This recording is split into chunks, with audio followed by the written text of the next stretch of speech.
Selamat datang kembali di Cerdas Indonesia. Nah, kalau saya ngomongin tentang masyarakat Indonesia nih, pasti hampir semua nih setuju nih yang di sini nih. Bener nggak kalau saya ngomong kayak gini? Belum makan kalau belum makan nasi. Bener nggak?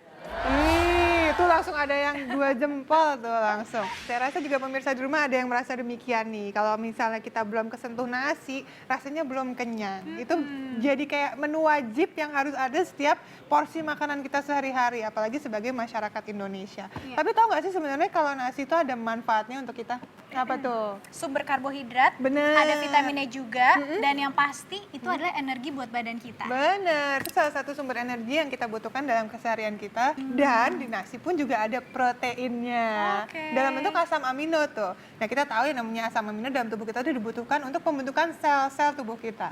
Kalau misalnya kita ngomong nasi itu bisa mengakibatkan kegemukan atau obesitas, itu hanya karena kita tidak bisa mengendalikan porsi makan kita sesuai dengan kebutuhan harian yang dibutuhkan oleh tubuh kita.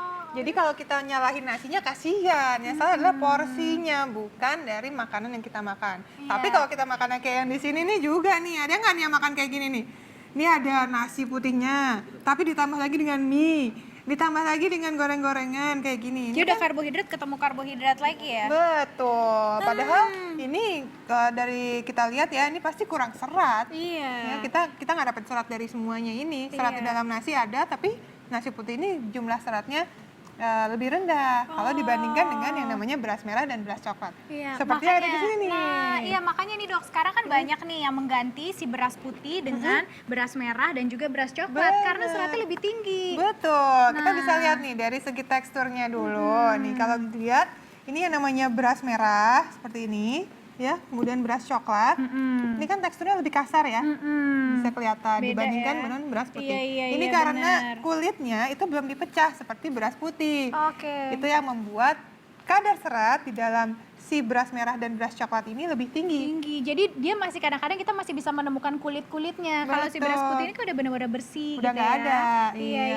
Dan ini juga membuat kadar glycemic index atau kadar gula yang ada di dalam beras-beras ini itu lebih rendah dibandingkan beras putih. Oke. Gitu. Jadi kalau misalnya kita bisa mengatur kadar glikemiknya yang dari makanan kita, tentu akan membuat kadar gula darah dalam tubuh kita juga lebih stabil. Gitu. Tapi dok, sekarang gini, orang tuh banyak banget yang nggak konsisten nih, nggak bisa konsisten. Kenapa maksudnya? Sehari makan 3 kali si beras merah ataupun beras coklat. Karena rasanya kan nggak seenak beras putih. Oh, jadi maksudnya karena nggak suka, akibatnya dia balik lagi ke beras putih. Iya, kan rasanya kan memang beda dong. Memang beda sih, cuma ya kita karena itu taste aja ya, itu yang membuat kita nggak terbiasa dengan mengkonsumsi beras-beras seperti ini. Padahal sebenarnya kalau misalnya kita biasakan, lama-lama juga Enak-enak juga enak-enak ya. juga, makanya.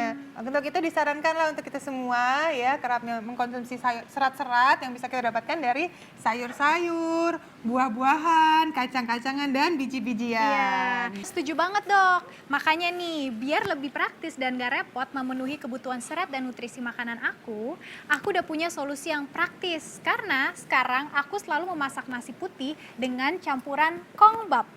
Nah, 10 macam biji-bijian untuk beras bergizi kaya serat. Campuran ini sehat banget. Ada beras merah, beras hitam, beras ketan, kacang hijau, basil, wijen, millet putih, millet merah, barley, dan juga jagung. Selain mengandung serat yang tinggi dan berbagai sumber vitamin, mineral, antioksidan, kalsium, dan protein. Biji-bijian ini bermanfaat memperlancar pencernaan.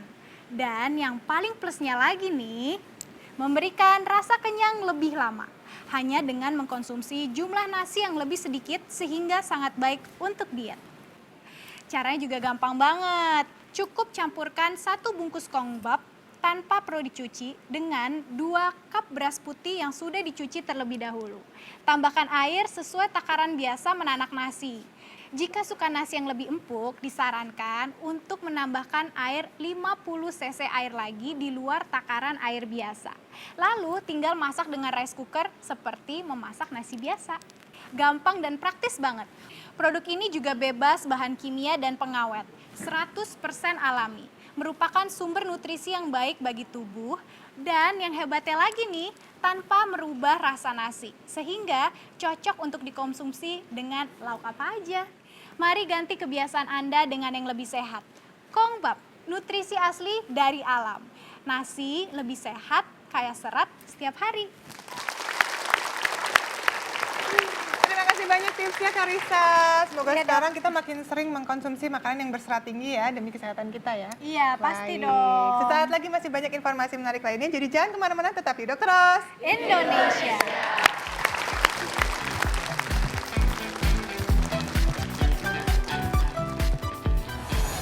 Tidak hanya susu sebagai sumber kalsium, namun ternyata ada beberapa makanan sebagai sumber kalsium pengganti susu.